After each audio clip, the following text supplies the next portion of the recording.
In December 2008, the benchmark price for a condo in Greater Vancouver was $333,275. That was a drop of 11.7% from where it had been 12 months earlier and 14.5% below the May 2008 peak. Both figures confirmed directly from the Real Estate Board of Greater Vancouver's December 2008 monthly market report. Condo sales that month collapsed 53.7% compared to December 2007 and more than half the transaction volume in a single year. And the sentiment at the time was identical to what you are hearing today. Wait, don't catch that falling knife, and it is not the right time to buy. By December 2010, the condo benchmark had recovered to $387,115 confirmed by the December 2010 monthly market report, and that is essentially a full recovery from the December 2007 pre-drop benchmark of $377,579, and it happened in approximately 24 months.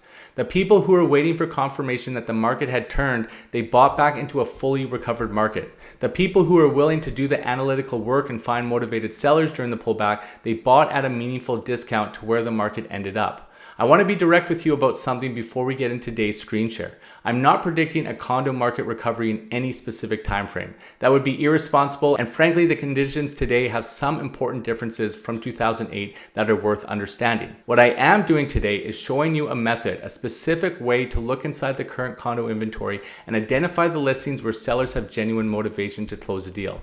Because in a buyer's market, not all sellers are equal, and the ones who need to sell are going to negotiate in ways that the ones who cannot wait simply will not. Let me show you where the condo market actually sits right now. We're going to use the data from 2025 as a benchmark here. So at the end of 2025, the benchmark price for a condo apartment in Metro Vancouver was $710,000, down 5.3% year over year. The sales to active listings ratio across all residential property types in Metro Vancouver sitting at 12.6% overall. Condos are tracking into around that balance to buyers territory with downward pressure on prices confirmed by the year-over-year benchmark decline.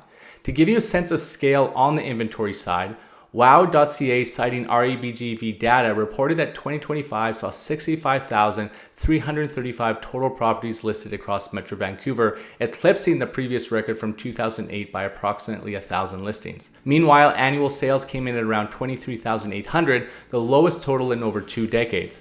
That is a significant supply and demand imbalance, and it does not fall evenly across the market. Certain buildings, certain price bands, and certain unit types are sitting on market far longer than others, and that is where you start to find the motivated seller signal. Now, I want to walk you through the 2008 comparison more carefully because there is an important nuance here that most people miss when they talk about the condo market specifically. In 2008, the condo pullback in Vancouver was actually sharper on a percentage basis from peak to trough than the detached market. 14.5% from May to December versus the detached market, same 15.9% over the same period. Both segments were moving in the same direction, but what is interesting is how they behaved on the recovery.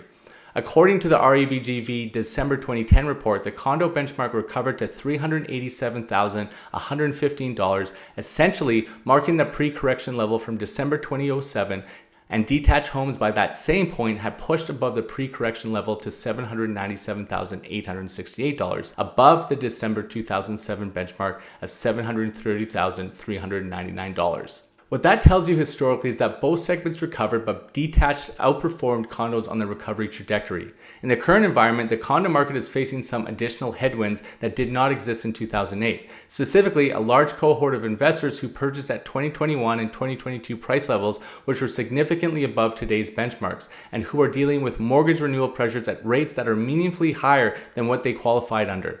This is a pressure point that creates motivated sellers in the condo segment in a way that is distinct from the detached market. According to reporting from the Real Estate Institute of Canada, many investors who purchased in the 2021 to 2022 window are sitting on negative equity in their rental units and experiencing cash flow strain. As those mortgages come up for renewal, you will see some of those units come to market at prices that reflect the seller's need to exit, not the seller's desire to maximize the return. Let me be clear about what that means strategically. It does not mean every condo that comes to market right now is a good deal. In fact, the majority of listings are still priced by sellers who believe the market will come back to them and they are willing to wait. Those are not the properties I'm going to show you today. The properties I want to identify are the ones where the data tells a different story. Extended days on market, multiple price reductions, original list price, significantly above current ask, and listing history that suggests the seller has already started to negotiate with the market. Those signals are visible inside the MLS if you know what to filter for. For buyers in the condo segment specifically, a few things worth framing here. If you are a first-time buyer and you have been renting and building savings, you are in a position today that you were not in during 2021 or early 2022. Inventory is high, competition is low, and motivated sellers exist in this market in a volume that has not been in over a decade. That does not mean you should buy any property, but it does mean that negotiating environment is more favorable than anything buyers have seen since the period right after 2018 foreign buyer tax impact.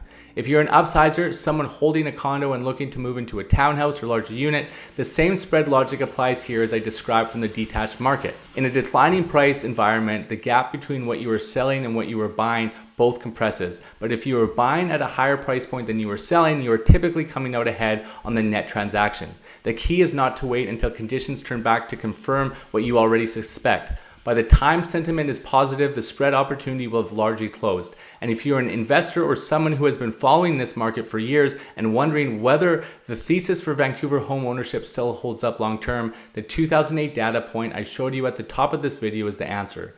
The market pulled back 14.5% from peak to trough, and by December 2010, it had fully recovered. And from that recovery, and it continued upward for years. Vancouver did not stop being a supply-constrained global city because of a 7-month price pullback. The structural drivers did not disappear. The buyers who understood that and made moves while sentiment was negative were rewarded for it. The question today is the same question it was in late 2008. Are you going to wait for certainty, or are you going to do the analytical work now? I cannot answer that for you. What I can do is show you how to find the properties where the negotiating leverage is real.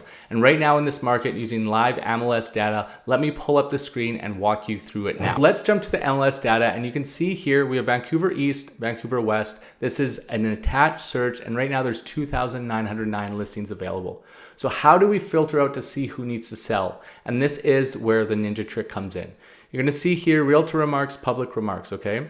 Public remarks are the descriptions that you see on all the public domains, realtor.ca, rew.ca, Zillow, and description of it. Realtor remarks are what is private that is not posted publicly, and this is realtor to realtor communication. And this is where you're going to search. And oftentimes, if someone is motivated to sell, they're going to write that into the realtor remarks. So we just went from 2,909 listings down to 96.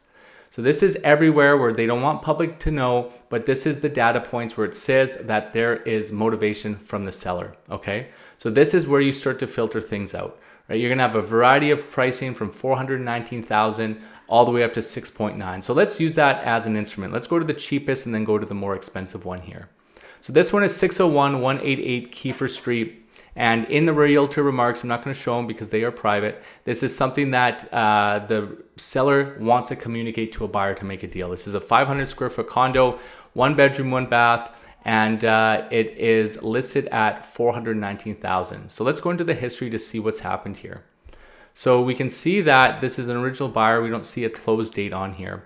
But this was first brought to market in 2022 at 549. It was terminated that year. And then they waited a couple years into 2026 recently at $469,000. So if we go up into a tax assessment here, on the bottom, you can see that this seller is actually doing not so bad. They purchased this for $269,900 as a pre-sale, and this thing closed on August 3rd, 2016. So the good thing for these guys, they are in an equity position. I'm not sure if a mortgage renewal is coming up or what the case is, but when there's a motivation in there, there's some reason that they need to move it. Maybe they are taking advantage of this upsize. They found a really good detached deal. They have it closing. They need to move this one. So this is what it looks like. They don't always have to be these old homes. You know, this is one that's downtown in somewhat of a newer building here, some newer finishes. And this is a list of homes, like I said, where there's motivation that's heavy. If you want this list of these 96, comment buy in the comments and I'll send you the full list of all these motivated sellers. So that's what we have out the cheap end. Let's go somewhere in the middle, maybe like a townhouse or a duplex. This one's in Yaletown. So they have like a big variety of homes here. This one here, this is on 6190 Cambie Street, 1.298 million, 8 days on market, 3 bedroom, 3 bath, 1,376 square foot. And let's look at the history to see what the story is here. So this individual, again, in a very good This situation here in a very good equity position, purchased for 332 at 1.3 million. So not sure what the motivation is there, but if someone is expressing that, that's something to look at. For myself, because this property is quite fresh on market, I mean, I don't know if I would go after this one particularly. Even if they say motivated, sometimes they just put that in just to try to get some offers. I want to see something like we found in the detached segment where something's been on and off the market for a couple years. I'm thinking if we go a little bit higher, let's go to this upper end one to see a history here to show you what I mean by that. So we want to see multiple of these terminated or expired. So here is one right now. So this is 2023. It's been on and off the market originally at 7.990. They dropped it in 2025 to 7.190, and they dropped it another $1 million in June of 2027 down to 6.190, right? So this is something more that we'd be wanting to look at, a drop of almost $3 million. If we look at, if we look at the tax assessment on this property, it's still well above the assessed value at 4.487. So that could be some of the issue here. But this is something that we would want to be looking at. This is from Nick Wang, who is the listing brokerage, a 3,000 square foot condo in Yaletown. Let's see what these strata fees are. Obviously with unit entitlement, they're going to be huge. So $3,825 a month for your strata, $19,800 for taxes. And let's see what these photos are here. So very open concept, lots of windows. I mean, to me, I don't know if it's really my cup of tea, but I mean, that view I could get used to. But these are some of the things that you're going to be wanting to look for. Again, when we want to compare it to the assessed value, I'm not saying that the assessed value is what it's worth, but it's just a little bit of a barometer to see where they're at. If they're well above that assessed value, this one is a couple $1,000,000 or whatever, it may be a little bit out to lunch. We want to see pricing that's a little bit closer with that gap of that assessed value. Let's see if we can find one, and something that's been on and off again for a number of years. So this one here is listed at 2.88. And so you can start to see here, there's a pretty decent history here. So they started at 3,328 in May of 2005. They're down 2.88. And they've been on market now for 14 days. So again, this is a motivated seller here. 2,300 2.7 managed duplex, no strata fee on this one. So I have some videos about the differences between a condo and a duplex, especially no strata fee on the duplex side. You don't have to worry about that $3,800 a month strata fee. So let's look at some photos here. This is a beautiful modern duplex. Let's see some interior shots. Yeah, elevated ceiling heights, some nice high-end finishes. This is something that's a little bit of a throwback with the curved stairwell here. This is a 2024 build, and it says GST not included. So if we go down here, it says a brand new duplex. So keep in mind that there is going to be 5% GST on this as well. But again, this is something to look for. If you are looking at something from a builder who's been carrying this, at some point they're going to have to just cut their losses and let it go. So these are some of the tips that we're looking for. And again, if you want that list, comment by. I'll give you that list of all 96 of these properties. If you want to talk about it further, scan that QR code to get into my calendar, and I'll see you on the next one.